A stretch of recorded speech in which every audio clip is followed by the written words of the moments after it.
Hey, everybody. I'm Grant, and Dave is on Zoom as well with me. And we're the founders of ICCG, and we're really have enjoyed doing these videos to give you a little bit of pointers on transactions as well as some business that we've done over the years. And today we get to talk, Dave, about this confidentiality of information that everybody has always been concerned about when they're dealing with, when do I tell employees? What do I tell them? When I give customer names? What happens if they find out about the transaction? And just all those important kind of heartache moments when you're going, oh my goodness, when is the appropriate time to tell people what's happening? And how do you do it? And what do you say? Great question, and something that comes up every transaction. It's always one of the first things a potential business owner or a business owner talks to us in a potential transaction is, well, how do I keep this confidential? So that's a huge, and it is, it's really, really important. And so we're just going to give you a couple tips, some things we've learned as we've sold some of our companies through the years. We've kind of learned some things the hard way. And so this is really coming not from a lot of textbooks, but just coming from helping business owners. We have the blessing of helping business owners all the way through the transaction. We're just not trying to turn them over to an attorney to do it. We want to help them script everything that happens all the way through. And so the first thing that we would say is just don't lie to your employees.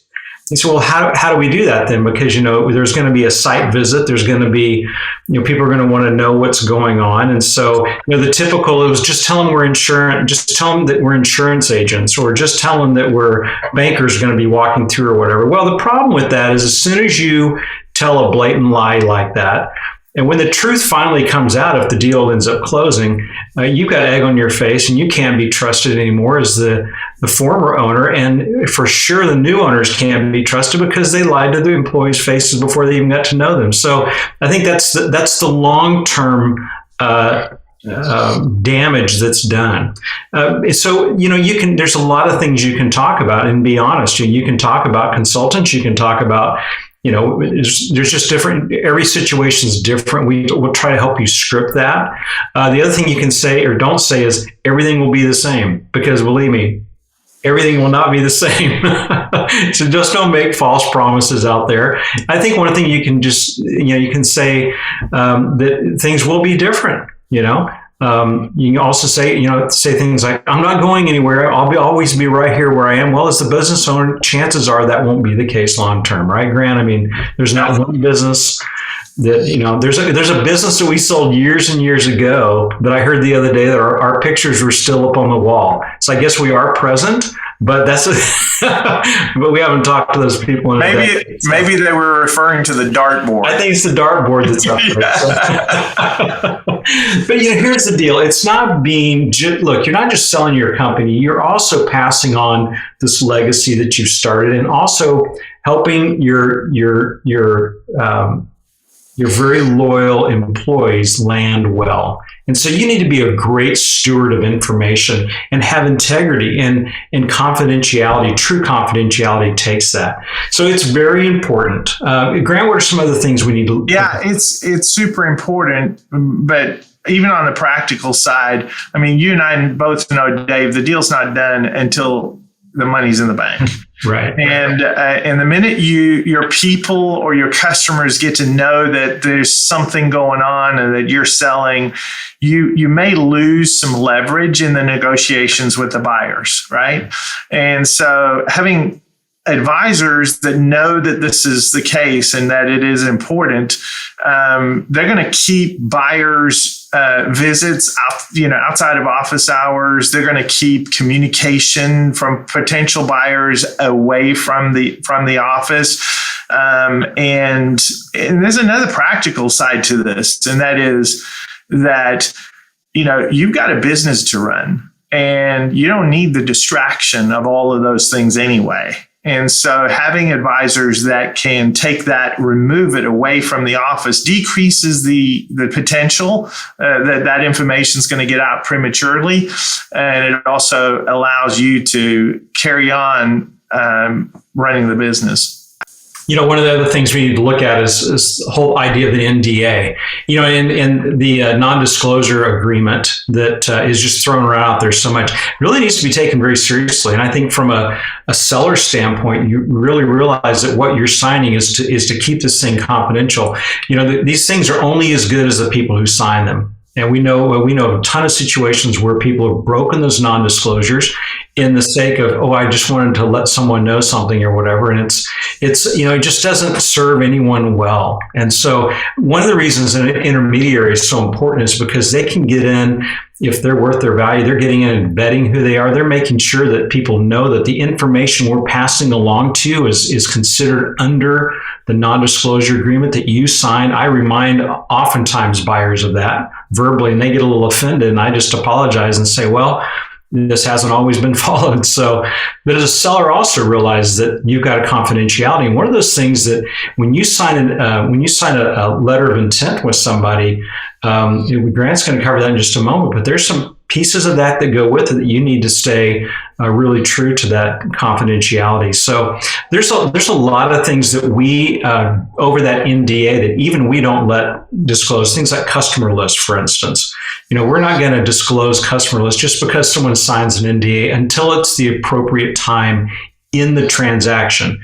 And that's where, as a business owner, like Grant just said, stay focused on running a great business and let a good intermediary take care of when to pass along the information that is extremely valuable to your company. At some point after an LOI is signed, you're going to want to bring in senior management and into the conversation, not necessarily to vet the deal, but to facilitate the buyer's due diligence, right? And these conversations need to be really scripted. You have to understand that some of your people are process people. They're going to need to be settled down. Hey, change is okay. Goal-oriented people are going to want to, know what the next steps are, and you just need to have answers and understand that it's going to take a little more time than just a drive-by announcement. It's super important not to put the power of the transaction in the hands of these employees. In other words, you don't have to defend the deal. What you need to do is you need to tell them why this is going to be good for them and for the company itself. Yeah.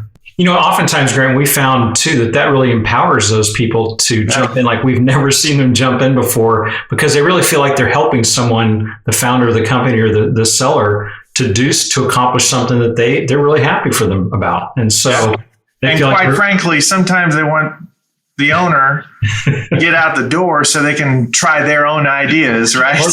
Or they're really trying to impress the buyer. That's right. They know what they're doing. Either way, it works. So don't be afraid of that piece. Something I said a minute ago, Grant, about the customer list. There are times where we have to give up the customer list, or at least the ones that may have a contract, like a city contract, for instance, a municipality contract, where there's going to be a consent that's required in order to close.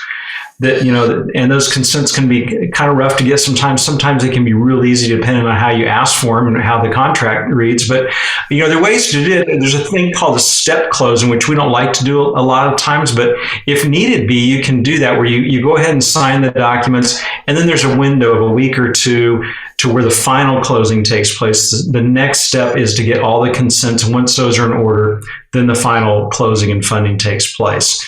As we kind of close out this, Grant, what are some final words on the conference? Yeah, the bottom line is the due diligence process, you're giving out a lot of confidential information, and it can be unnerving, right?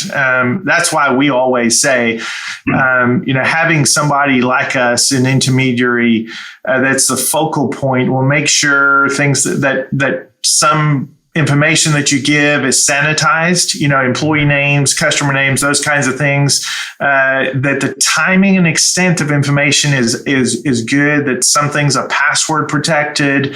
Those are the kinds of things that we do.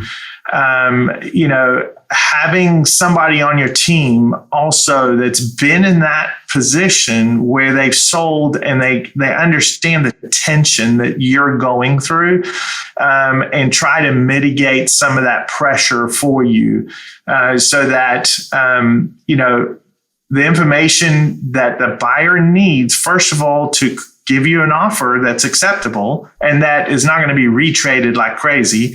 And then second of all, once an LOI is signed, that they have enough information to be confident that the information they base the offer on is in fact true. Right. And so they're going to need that information anyway. And so, I know it's unnerving. That's why we help people through the process. Thanks, Grant, for the information. And hopefully that helps you a little bit on what things need to be kept confidential through this transaction, how to kind of walk through that as you're going through a transaction. One thing we don't want you to keep confidential is this YouTube channel and some of the information. So spread the word, send this link to friends, and we hope this helps you. And by all means, go down and subscribe to the YouTube channel, and then tell your friends to do the same. We hope to see you, hope to meet you sometime in person. If we can be of any help with the transaction, even if you're in the middle of it and want to stop and recalibrate and say, you know what, I need some help to finish this thing out, and give us a call. We're happy to help. See you next time.